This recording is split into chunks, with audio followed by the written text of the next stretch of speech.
First intermission time for To The Point. Jennifer Botterill, Kevin Bieksa, Kelly Rudy, and we'll do the forensics on Connor Bedard making his debut on Hockey Night in Canada. And what did you see, Jennifer? Lots of great things. I mean, you think about the number of eyes that are watching him in anticipation, and so many examples from that first 20 minutes of how he controls the play. And he draws the penalty just because he's so strong in trying to get the puck. This is not just a cruise through the neutral zone on the power play. He wants to get that puck. He doesn't get it on the entry, but repositions himself.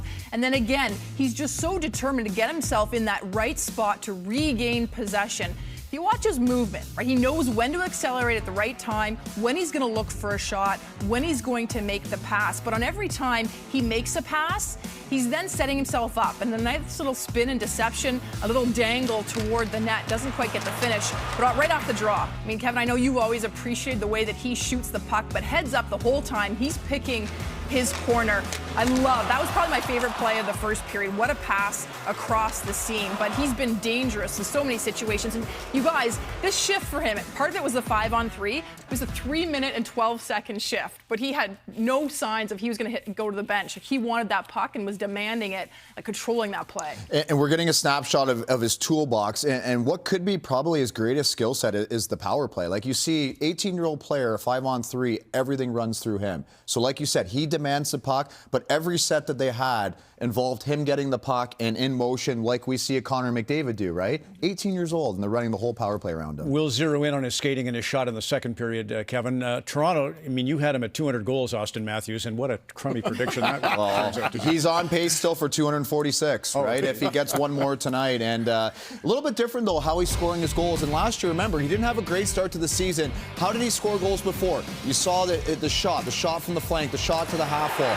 Maybe not so much this year. A lot of these goals are happening a little bit closer proximity on the goal line. And I don't know if this is a conscious effort by him or the coaching staff, but they're saying, or somebody's saying, let's get you closer to the net. He's got great hands in tight, but much like a Draisaitl, much like a Mario Lemieux, you see them on the goal line here. Crosby, how he's kind of developed.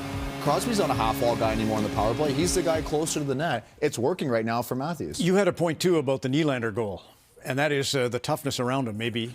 So I really think that everybody gets taller and heavier with the Reeves and the Domi, especially with how they play that period with the physicality. And you see Nylander's goal, that's a result. But this is Reeves on the back check. Is it clean? I don't know, like they tried to kind of get rid of that, but nonetheless, you know, that toughness that he brings, that edginess, is going to make everyone play bigger. And Foligno challenges him right away to the fight. It's a great fight. They're friends. They give each other a nice pat after. It's all business right there. Domi's been mixing it up with Middleton and with some other guys. And because of that, I don't know if we're going to see Nylander's play right here, but Nylander takes this puck wide on his goal. If we hint often enough, there's a chance. Yeah. Like, I'll just keep talking until we get to the Nylander goal, but we're fine. We'll get it eventually. But let me tell you what happened. He takes the puck wide, and he bulldozes his way to the net. I mean, is that because of the way everyone else is playing? Here it is. Oh, hey, here we got it now. So watch this move. This is a power forward move right here. Did we see this a lot last year? Maybe not so much. And that's on Eriksson Ek, a really good defensive player, right? So you're watching the Calgary Pit game? Yeah, so Erik Karlsson, I know we all watch the games on Tuesday, and Karlsson, we're all kind of wondering how he's going to fit in. You know, he's got to play with Crosby and Malkin. You know, you have that nervousness, and that's what I really found on Tuesday, that Karlsson looked really nervous. Today, he looks way better. I mean, he looks like he's the guy that we all understand what he's going to be there. It takes time. I remember a play on Tuesday where Karlsson had the puck and an easy pass to Crosby on the power play, and it was a terrible pass, and Crosby didn't acknowledge it. He didn't stare him down. Tonight, this is what you're going to expect, and get even better for Karlsson. I mean, he looks his usual brilliant self. I love that backhand pass to Crosby. So it's going to take time. You know, everybody gets nervous at certain times, and you want to prove yourself. That was an example on Tuesday, not tonight. And it's been Letang in that spot for 15 years on that power play unit with Malkin and Crosby. So it's going to take some time, but I think they feel like maybe things got a little bit stale there with that group. And you add Karlsson, who can pass the puck. It'll take time, but you see a little bit of the communication and maybe the miscommunication at times, and they're correcting it. It'll get better as the season goes. I don't think it's always the easiest thing to play with the most elite players. You know, coming in, you want to adjust to them, but it's not always going to happen with a snap of a finger. wingers. So you're seeing even with the Pittsburgh Penguins having to adapt a bit on Karlsson. He demands the puck. He's gotten those results because of his puck possession time.